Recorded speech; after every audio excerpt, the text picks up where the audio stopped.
Und für alle, die hier kommen und die sich dafür interessieren, einen interessanten Tag.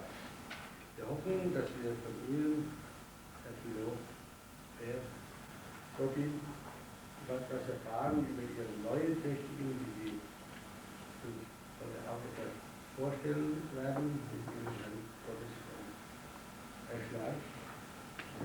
Aus der Schweiz wird hier der Hochschule sein, das Einspielen und da Ihnen nochmal vielen Dank für das Kommentar.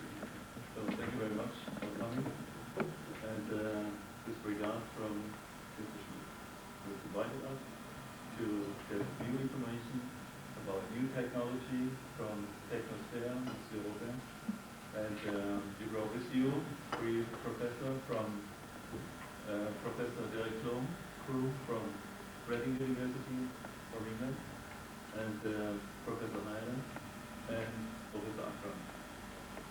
And all these people will show us something. We will have it in some minutes, either on the video and either on speak, which they will keep. Okay? Okay. Because people are not English speaking of the journalists here, what we do? We translate, we make how we... Somebody is going there to translate. I translate to him, and then I hope Dr. Stefan is good speaking English, and so I think... perhaps somebody will translate. We thank very much Mr. Schmidt to have invited and to have organized this meeting with scientists.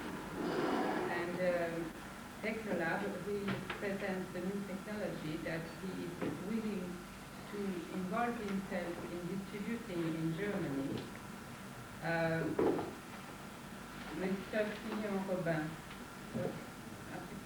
You take time to translate all that?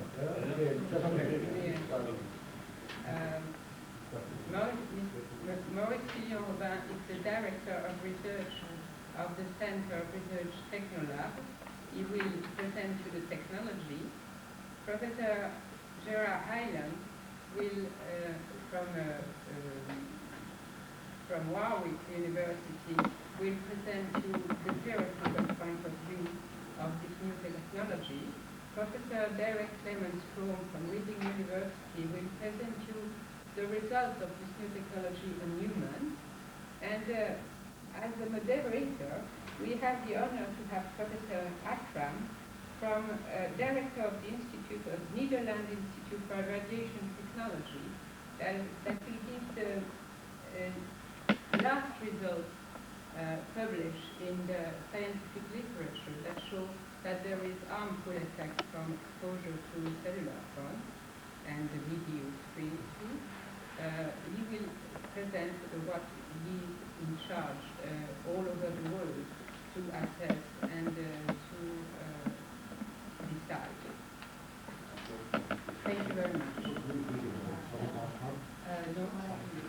Yes, Professor ACRAM, would you like to start, please, to present your work and what do we do? Maybe. Can I? Professor ACRAM, would you like to come, please?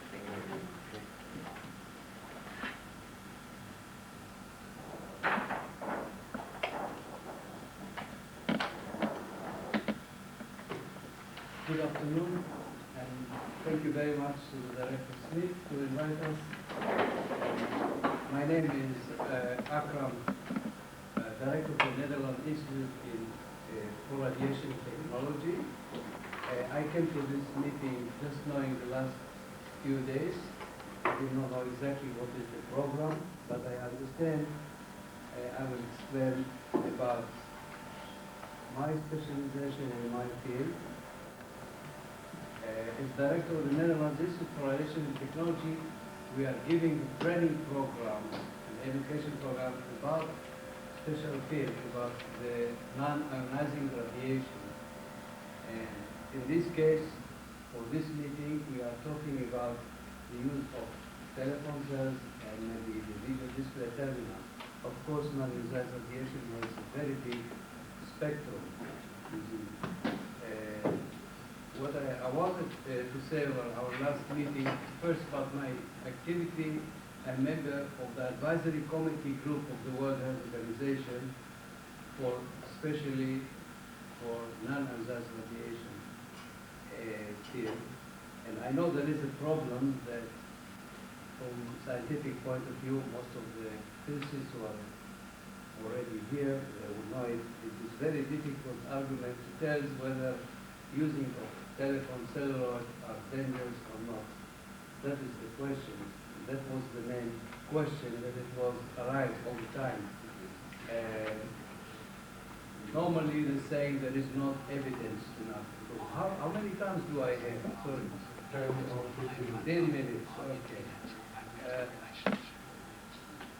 Normally speaking, the media would say there is not yet evidence among scientists themselves whether the use of mobile phone causing a health effect.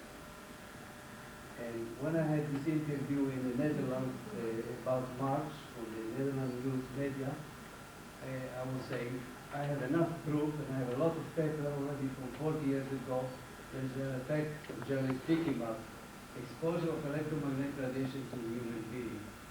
There is a health hazard effect. And that means what we're talking about was at that time mobile telephones and base stations, antenna. Obviously, from physics point of view, they're talking about measurement of energy in a free space. Of course, the dosimetry in this field is very, very specialized. And my field of interest in this field, at I'm as well visiting professor at Tel Aviv University, we are making measurement on very low frequency in the field what the brain is emitting radiation between 5 Hertz to 12 Hertz, very low. And in this frequency, this field, the radiation, as a matter of fact, is penetrating a wall, beton wall, iron, and other material. They penetrate anywhere, and there is no absolute, in fact, absolute material that can stop this sort of radiation in this field. And the same thing, what we're talking about here, about video display terminal using PC, computer, or TV, there is all kind of spectrum of emitted radiation, soft X-ray, and as well ELF. I'm talking about the ELF, they can cause health hazard. And the fact that people complaining about using mobile phone, I've received a lot of papers and letters from public that they are using their phone maybe 10 minutes a day or 15 minutes because then immediately, the immediate effect is in fact you feel rising temperature in the body behind the ear. That is, as a matter of fact, the ear by ICNIC norm based only of direct effect of heating rising the body temperature. And many research has been done recently in Netherlands by RIVM Institute, is an institute for mind, they had especially our telephone celluloid, and there they found out an increase of temperature, a ridiculous amount of 0.1 centigrade. I said maybe you should look at your calibration technique. You can make statistical error and you find as well 0.5. Anyway, it's not among scientists that the telephone cells can cause to higher the body temperature locally for about 1 degree centigrade. But this is the IRPA norm, the IRPA norm ICNIC, based the limit of exposure from all these emitted instruments like telephone celluloid is because of rising temperature. This is called more or less direct effect. But what we want to talk about is the fact about non-thermal effect. It means long-term effect. And in this case of study, it is important to know for mobile users that even if you use 10 minutes during the day. The problem is now there is no awareness about the effect of hazards of using the telephone sets. But if we give it, for instance, to younger age, to children, as you know, they can use it hours a day. Even 2 hours a day, no cases. And as technology increases, you know that the Microsoft company has now computerized the business of this telecommunication, and going as well, you can run your office using the mobile phone. That means we're going to use more and more technology using this sort of instrument, this technology. This technology has a side effect, and this side effect, which is not accepted by many organs, body like IRPA or World Organization, because it has no direct effect. They say, we know there are certain cases that tumor promoted maybe, or cancer in the brain, you know, but there are so many publications in this field if you want to study. But I said this sort of thing is not a direct answer, because if you are want to know the study is waiting for another 5 years at least. That means first listen to people using it mobile phone, not knowing what is the quotient of awareness of radiation hazard, and then you wait until 5 or 10 years, you will see immediately there may be a later effect. You will see as well a certain percentage, higher percentage of brain cancer. Maybe it's no direct effect, but there are many other effects, side effects. There are as well very important effects that's called non-thermal effect. With the non-thermal effect, the radiation does not need to enter exactly your brain. It can interact with the brain's web, because the brain is emitters of radiation. Of course, it is very low radiation, but it seems that living in the world of radiation, you know, we all have a side effect, and we will have in the future to face some problem. And what we want to say, maybe it is very important. It is very important now to recognize that there are effects of radiation. Exposure to radiation at very low level, from the ELF or from microwave in different fields, there is a later effect that is approved, and I have a lot of papers for research work has been done by scientists from all over the world, from Australia, New Zealand, Canada, America, and as well in Europe. The only things where I can read from here, some research worker in case of tumor, maybe it's not immediate effect of brain cancer, but there's a certain study showing that there is brain cancer known for instance, they found out from Turkey, they found out 3 for users of telephone sensors. So 3, it's not enough, it's not a big number. The 3 cases, it's not good evidence, and with this policy, you can go on in argument, find an argument, but I think it is better to take care and to study the matter and to give to the public, to the media, the warnings that there are effects that will be maybe proven in the next 10 years, but why should we wait 10 years? We better make now the decision and accept the fact that there are biological and physical effect, and we can take now the precaution and use the protection against it. And I think one of the devices for protection is not only to reduce the radiation, but with the method that I study here, and so there are some biological effect, biophysics effect, and other colleagues have made study of it. But what I wanted to say here, that from the last week work that we have done, I have hundreds of paperwork that shows the opposite, that there are effects. It's not 1 or 2 papers, there are hundreds of papers from all over the world. It is a research work that is delivered now in 1999, which shows as well later effect and as well non-thermal effect. And the non-thermal effect has to do with just interaction of biological cells with this radiation. So I'm sure those who are interested, I can make a copy of these papers, and it shows here all the ICRAM assessment and as well the cancer assessment, and the whole policy since 1993 of the World Health Organization. The policy of the World Health Organization, the Department of Non-Hazardous Radiation, which is led by Dr. Pacholi.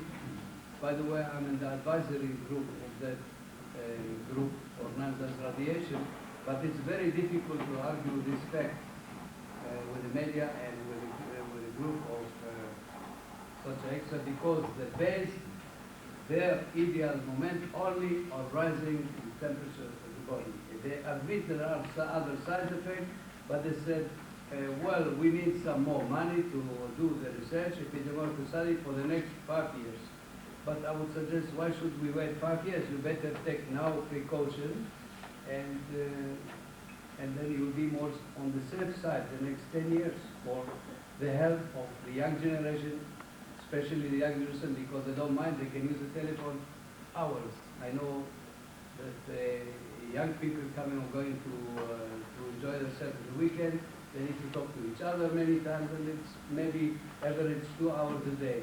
And I must say that I have some papers showing that if you use the telephone even 2 minutes a day, how much an effect that it has with all kinds of side effects, which I don't want to mention here, because I'm not expert in this sort of biological effect. But there has been a lot mentioned by a lot of research work that shows that it is as well Alzheimer and Parkinson and headaches and so on and so on, and as well losing of your memory as a side effect. Of course, this is an argument that could say that in a normal situation as well people are losing their memory and they have Alzheimer.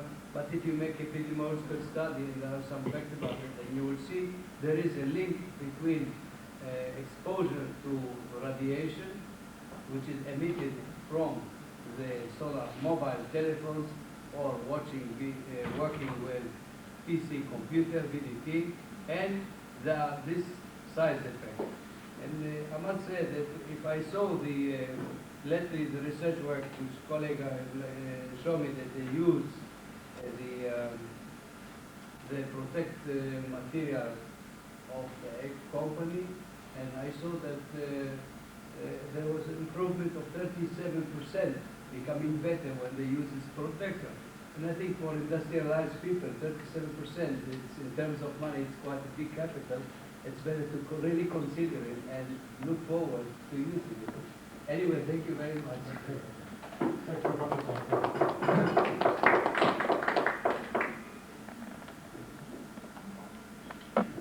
Probably you are aware that Professor ACRAM is in touch with all the scientific community worldwide regarding this subject.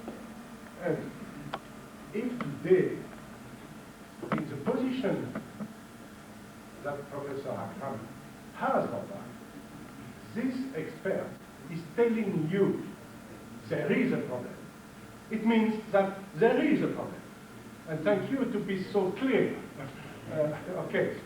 And we are working from now 9 years ago with each day the certitude more and more that the problem exists. And of course, because we have a new technology that is able to do something, the question was to firstly to recognize the problem before to present you the technology of protection.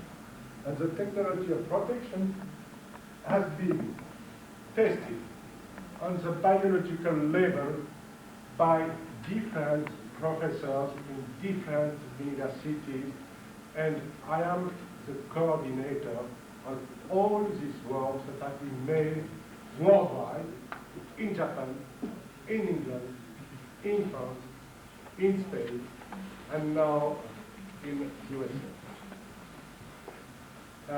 Perhaps we can have information about the video. Does it work or not?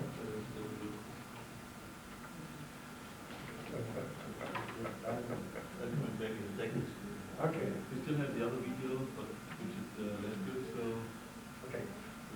First of all, The hyperweak fields, as Professor ACRAM told you, the hyperweak fields are not taken in account normally by the physicists. It's taken in account by the biophysicists and by the biologists. And one of the scientists here, which is Professor Gerard Heimer, has some explanation of what happens on the biological level with hyperweak fields. Isn't it? Can you tell us some words about it? Please.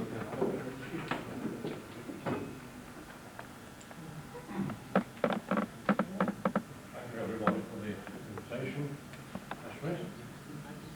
Before I start my formal presentation, I would like to read you two quotes from a document dated 1976. 76. It's a Defense Intelligence Agency document from America, which is no longer available to the public. First reference I want to read is following.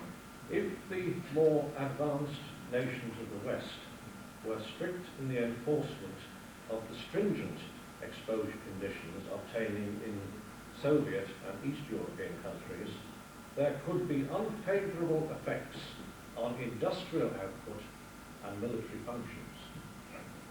It was already well appreciated that if one was overcautious, there would be a negative effect on the market. The second extract I wish to read,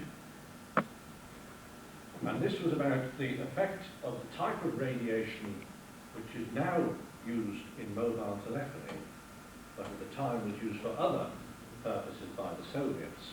And it says, subjects exposed to microwave radiation exhibited a variety of neurasthenic disorders. The most common subjective complaints were headaches, fatigue, agitation, drowsiness, sleeplessness, depression, anxiety, forgetfulness, and lack of concentration.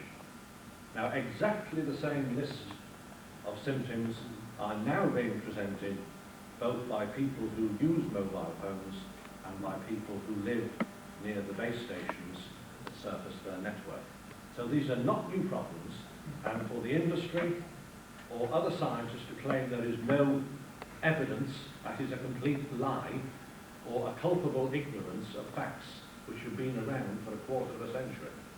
So it's quite indefensible to use that argument. So let us now consider in more detail why the existing safety guidelines, we've heard about Professor ACRAM, the ICNAV, international guideline producing society, which advises the World Health Organization, and there are many other local and national advisory committees, such as the National Radiological Protection Board in England. Why are these guidelines totally inadequate, and even worse, the philosophy underlying their formulation is fundamentally flawed? So let's now consider why this is the case.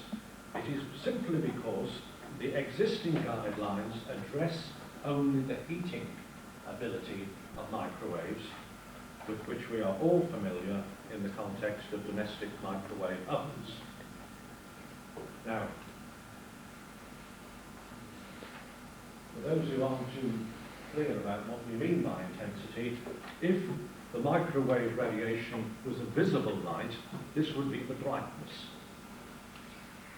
And it is the brightness of the light, or the intensity more technically, of the radiation which determines the amount of tissue heating, in the case of microwaves, that's how a microwave cooker works, or in the case of low frequency magnetic fields, that is, magnetic fields that change very slowly in time, they induce circulating electric currents in the body. Now these are well understood, they've been known in physics for 100 years, they were discovered in the realms of inanimate matter,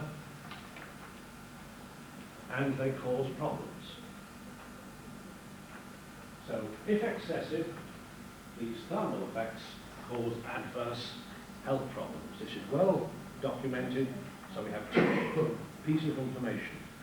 exposure to the fields of a human body, energy is absorbed from the field by the body heats up.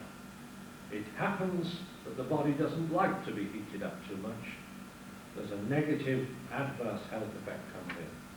And this is obviously the effect a given exposure has on any individual will slightly vary, and hence the guidelines have a margin of safety built in, maybe a factor 5, and this is why we see that the ICNA regulations are a factor 5 down on the NRPB ones for the UK.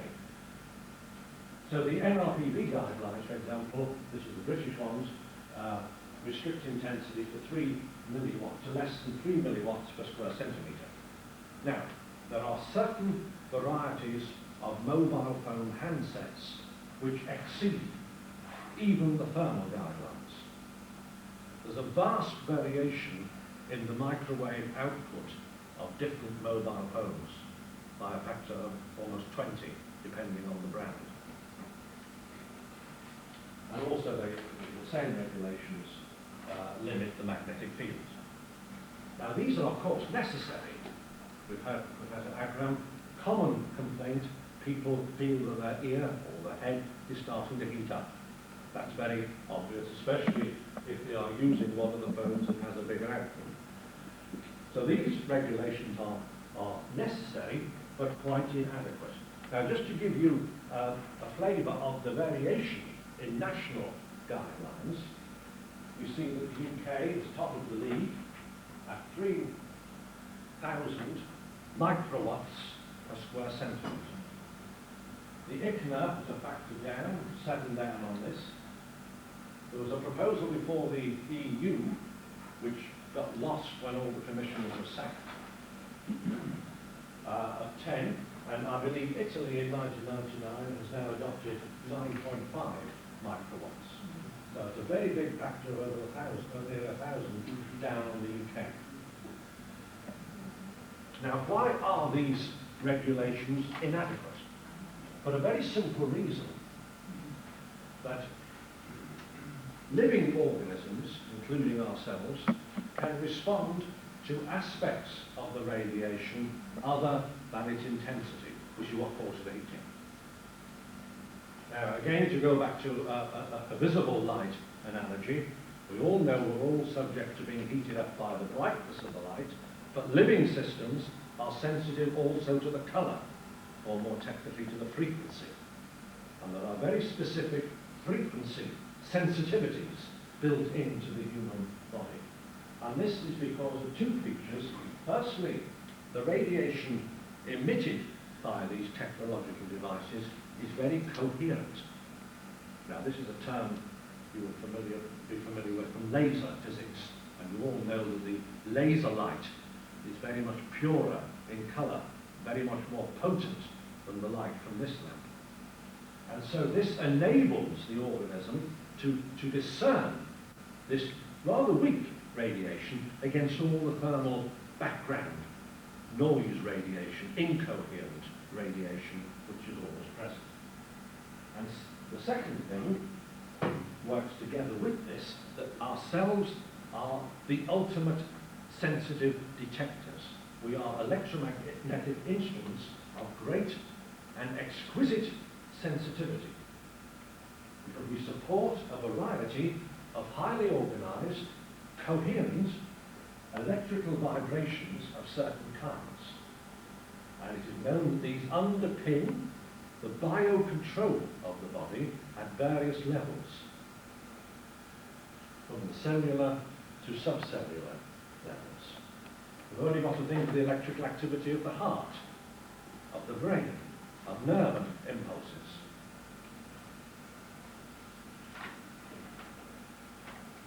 And hence, these very organized, endogenous, or internal, or naturally occurring, existing electrical activities tune the body, like a radio, to be very receptive, very sensitive to incoming radiation if the frequency is near a frequency that the body uses itself.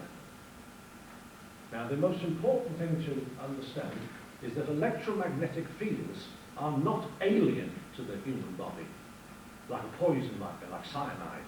Electromagnetic fields are natural to the body. The body uses these fields to communicate and transmit information.